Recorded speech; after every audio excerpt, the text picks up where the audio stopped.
treacherous waters. And the other thing is, did he make a bad call in deciding not to go to Ramstein? He had every right to go to Ramstein to visit the troops in Landstuhl. He had already been to visit the troops in Iraq without cameras, without an entourage, and he got, I think, his people rather, got so backed off by warnings from the Pentagon, now please be careful and don't bring your military aid because he's now a political aid. The Pentagon was way too aggressive probably in that, and they got so nervous, oh, well, you know, this is going to look political, and they were damned if they did or damned if they didn't. Let me just finish this one point.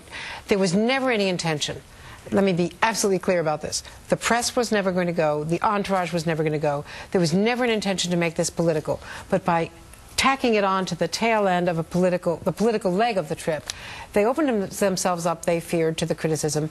And if they'd gone, they would have been criticized. And not going, they were criticized. And the McCain commercial on this subject is completely wrong, factually wrong. Let's watch the commercial and tell us where it's wrong. Here's the new John McCain ad about this topic. He voted against funding our troops. And now, he made time to go to the gym, but canceled a visit with wounded troops. Seems the Pentagon wouldn't allow him to bring cameras.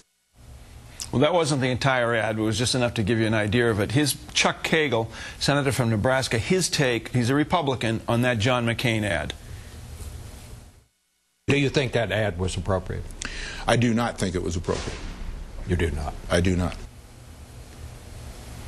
Well, first of all, the picture, the image that they use of him playing basketball is with the troops, shot by an Army cameraman.